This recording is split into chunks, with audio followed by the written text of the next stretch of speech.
Good morning, everyone. Vloggy Poncho here. Although it isn't morning, it's actually evening.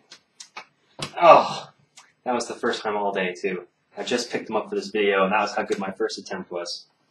Now it's going to be one of those many opportunities that I've pointed out in the past where your first attempt is really close, and then after that you just totally lose it.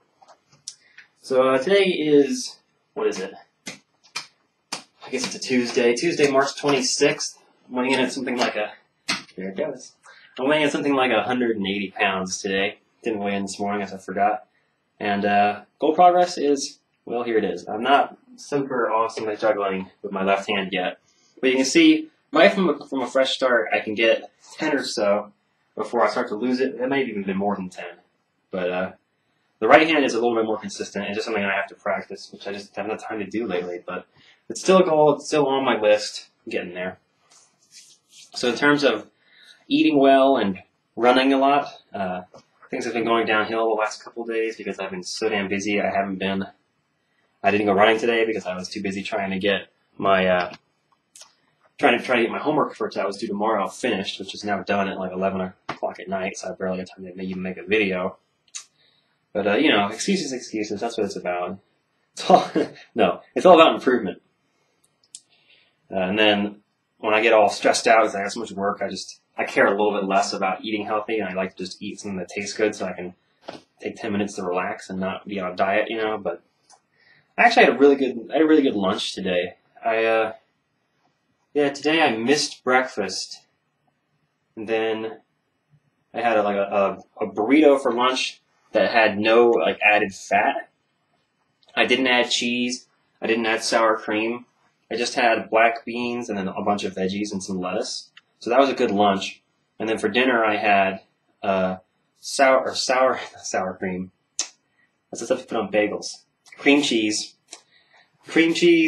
jam, and banana sandwich, which was alright. I think peanut butter banana works well, and cream cheese and jam works really well. But putting the bananas in with the cream cheese and the jam was good, but it wasn't quite the synergy that I was expecting it to be.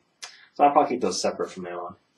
And then for second dinner, I had pizza and cookies, which is where the diet just goes through the floor. So I get two really good meals, and now I get one meal that's kind of crummy. But, you know, overall, it's not so bad. It's just not as good as it could be.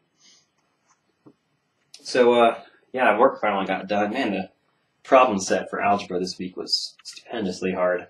I've never talked about that class, have I? I've had a class with Professor Schifrin for 4 semesters now. Not the same class. I'm not feeling it over and over. I took multivariable algebra and it's linear algebra and multivariable calculus, semesters 1 and 2. That's one class, but they're both put together. And then now I'm taking abstract algebra, so semesters 1 and 2. Here's the book. It's got a carpet on the front. I don't know why they do that, but textbooks always seem to have completely unrelated photos on the front of them. Like, let's pull some examples. This is what I'll talk about today. Sometimes topics just hit you in the face. Okay, so here we go. Introduction to the Theory of Computation. I really doubt you can tell what that is, but that brown drawing in the middle there is an early sketch of a flying machine, like a failed helicopter prototype from the 1800s. Has no business being on a textbook about computation. What else we got? Here we go. Programming in Scala, 2nd edition. Has some flowers and a staircase. What? Why? I have no idea if I'm in focus. I should turn this back on so I can see if I'm focused at all. Yeah, flowers and a staircase. Why is that on a textbook about a programming language? It has nothing to do with programming. It's not even a pun on the name of Scala. I don't get it at all. Here's my Python textbook, another programming language. This one has a rat on the front. Don't ask me why, because I don't know. I mean, the Python programming language is named after Monty Python, as in Monty Python's Flying Circus. So I don't know why the hell they don't have something from Monty Python on the front. That would actually make sense. No, it's a rat. It's just a mouse. No clue. No idea why there's a mouse in the front of that. What else have I got? Here we go. This one's actually okay. This is an analysis textbook. This is an awful textbook, but it has a pretty good photo on the front, which is just a squiggly line. Going kind of postmodernist here. That might be a function, it might not be. It certainly isn't a differentiable one. Well, probably not differentiable. I don't know. It's a fractal function, so possibly not. And then an algebra textbook with a rug on the front. I mean, if you want, it's not really, doesn't seem related to me. I got any more around here? Yeah, here's the best one. So this is a multivariable calculus text, and it has a manifold on the front. That's a differentiable. That's a shape you can take a derivative on. It's a surface in probably R3 or higher, who knows. But that one actually makes sense. The rest of them are just silly, like a mouse, flowers, and a staircase. Just they just pick something random to put on the front of a math textbook. It doesn't make any sense to me. It's even weirder, the ones from the foreign language classes I've taken. One of them I took German, and one of them was just a picture of the inside of a train station. I'm not even sure if it was actually a German train station. I can't be certain, because there wasn't any obvious writing that you could read. It was all like out of focus in the background.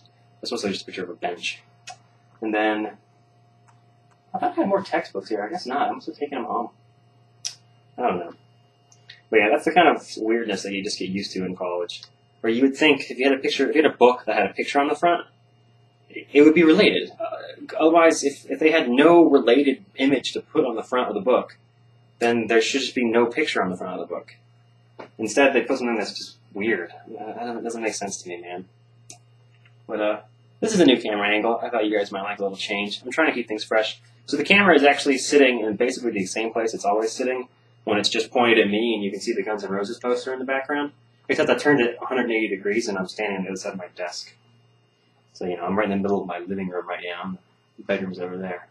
So, you know, only another month and a half or so in this dorm room and then I get to move into the man cave, which I'm narrowing down my options on. I'm pretty much considering 2 different apartment complexes now, and I'm not sure which one I want to live in, because one of them has a floor plan I prefer, and I think might be a tiny bit, like $20 a month cheaper. But then again, the rent varies, so you can't really go on that. One of them has a slightly better floor plan, but is also like 10 minutes farther away from work. So it's like, is that worth it or is it not? You know, so it's like I don't have to drive to work and then back, you know, there and back once a day. So it's 1 round trip to work a day. But then I'm in that apartment all the time. So is the floor plan more important than the commute if it's only like a 10-minute difference? So it's like, And that one floor plan is not particularly spectacular compared to the other. It's just slightly better.